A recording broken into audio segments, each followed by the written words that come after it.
မြတ်စွာဘုရားကဒီကနေ့ကဘာကိုဟာတရားဓမ္မဂေါရမဘုရားပွင့်လိုက်လို့လူတွေဟာအခြေအနေပြန်ကောင်းလာတိုးတက်လာတရားဓမ္မ။ဘာကြောင့်လို့ဆိုရင်တရားဓမ္မဟာဘယ်လိုခေတ်မျိုးလဲလို့ဆိုရင်ကလိယုဂလို့ခေါ်တဲ့ခေတ်မျိုးကြီးပဲ။ကလိယုဂဆိုတဲ့ခေတ်ဟာလူ၄ယောက်မှ၁ယောက်ပဲလူကောင်းရှိတယ်။၃ယောက်ကလူဆိုး။ဂုဏ်သိက္ခာရှိတဲ့လူပိသတာ၃ယောက်ထဲမှာ၄ယောက်ထဲမှာ၁ယောက်ပဲရှိတယ်။ကျန်တဲ့လူတွေကမကောင်းတဲ့လူတွေကြီးပဲ။လူဆိုးတွေလူမိုက်တွေအဲ့ဒီခေတ်ထဲမှာမြတ်စွာဘုရားပွင့်လိုက်တော့ဒီလူကောင်းတယောက်ကိုထိန်းနိုင်တဲ့အတိုင်းအတာလေးတစ်ခုဖြစ်သွားတယ်။ဒါလေးတစ်ခုထိန်းဖို့အတွက်မြတ်စွာဘုရားပွင့်ပြီးထိန်းပြီးဟိုလူဆိုးတွေကလူကောင်းပြန်ဖြစ်ဖို့ဆိုတာခဲစတတ်ကြည့်ပေါ့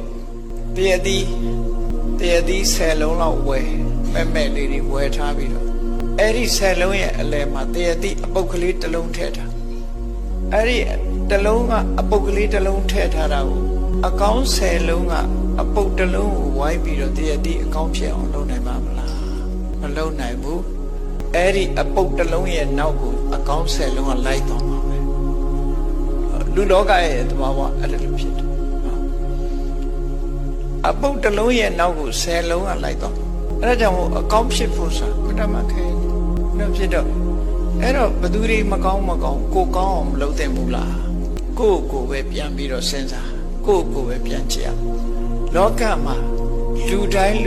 ကောင်းအောင်လုပ်နိုင်မယ်ဆိုလို့ရှိရင်ကဘာကြီးငြိမ်းချမ်းသွားမှာဖြစ်တယ်ပေါ့အားလုံးကငြိမ်းချမ်းသွားမယ်သူလည်းကောင်းမယ်ကိုလည်းကောင်းမယ်ဘာလို့လို့ဆိုရင်မြို့ပဲဖြစ်ဖြစ်ရွာပဲဖြစ်ဖြစ်တိုင်းပြည်ပဲဖြစ်ဖြစ်လူတယောက်စီနဲ့ဖွဲ့စည်းထားတဲ့ဖွဲ့စည်းတာလည်းဖြစ်တယ်ပေါ့ဟောလူကြီးတွေများလာတဲ့အခါဥမာမြန်မာပြည်မှာဆိုရင်တန်ပေါင်း50နဲ့တစ်ရှိတယ်ဆိုလို့ရှိရင်တန်ပေါင်း51သောလူတွေအချင်းချင်းလူတိုင်းကငါရဲ့ရင်ထဲနှလုံးထဲမှာမေတ္တာကိုခိုင်မာတည်ဆောက်မယ်အမုန်းတရားတွေကိုငါရှင်းထုတ်မယ်လို့သာနှလုံးသွင်းပြီးအမုန်းတရားတွေကိုသာနိုင်အောင်တိုက်ကျန်တာတွေနိုင်အောင်တိုက်စားမလို့ဒီကနေ့အမုန်းတရားတွေကင်းစင်သွားပြီဆိုဒီကနေ့ငြိမ်းချမ်းရေးရကမှသိကြတယ်လုံးဝငြိမ်းချမ်းရှင်ထဲမှာအမုန်းတရားတွေသုံးပြီးတော့တူထားပြီးတော့ငြိမ်းချမ်းရေးစကားပြောနေလို့ကတော့ကောက်ချစ်စင်လဲမှုတာပဲဖြစ်မှာနော်ကောက်ချစ်စင်လဲမှုအဲ့တော့လူတိုင်းဟာဒီအမုန်းတရားတွေကင်းအောင်စူးစမ်းနိုင်ဖို့လိုအပ်တယ်အမုန်းတရားကင်းမှုအတွက်ဘယ်လိုလုပ်ရမုန်းတယ်ဆိုတာမကောင်းဘူးဒေါသဆိုတာမကောင်းဘူးဒေါသကြောင့်ဖြစ်ပေါ်လာနိုင်တဲ့အပြစ်အနာစာတွေဘာတွေရှိတယ်ဥပမာပဲဒေါသဖြစ်လာတဲ့ပုဂ္ဂိုလ်တယောက်ဟာနော်ဟန္တိကုတ်တော်ပုထုဇဉ်ပုဂ္ဂိုလ်တယောက်ဟာကိုယ့်ကိုယ်လည်းတေအောင်လုပ်တယ်သူများကိုလည်းတေအောင်လုပ်တယ်နောက်ဆုံးမှာကိုယ့်ရဲ့ကျေးဇူးရှင်ဖြစ်တဲ့မိဘနှစ်ပါးကိုလည်းတေအောင်လုပ်တယ်မပြောသင့်တဲ့စကားကိုလည်းပြောအောင်လုပ်တယ်မလုပ်သင့်တဲ့အလုပ်ကိုလည်းလုပ်စေဒေါသဖြစ်လာပြီဆိုလို့ရှိရင်ဒေါသောအဋ္ဌာနာသနာတိဒုက္ထောအဋ္ဌာနာသနာတိဒေါသလွှမ်းမိုးထားတဲ့စိတ်ရှိတဲ့ပုဂ္ဂိုလ်တရားဟာအကျိုးလည်းမသိဘူးအကြောင်းလည်းမသိဘူးအန္တန်တမန္တရာဟောတိ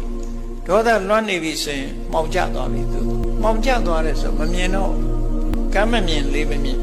ဆိုပြီးတော့ဖြစ်တယ်အမှန်တရားကိုသိနိုင်စွာမရှိတော့အဲ့ဒါလောက်ထိအောင်ဒီအမုန်းတရားဟာကိုယ့်ကိုလွှမ်းမိုးထားပြီဆိုလို့ရှိရင်လူတယောက်ဟာကိုလှုပ်တဲ့အလုပ်တွေဟာမရွေးနေကိုဖြစ်ကုန်တတ်တယ်ပေါ့ဒါကြောင့်မို့လို့ကိုယ့်ရင်ထဲကဒေါသတရားကိုထင်ထုံနိုင်အောင်ကြိုးစားမယ်မေတ္တာပို့တယ်ဆိုတာရင်ထဲကအမုန်းတရားကိုဖယ်ရှားပစ်တာပဲဖြစ်တယ်မဖယ်နိုင်သေးရင်လျှော့ချပြီးတော့နောက်ဆုံးကျတော့ရှင်းပြနိုင်ရ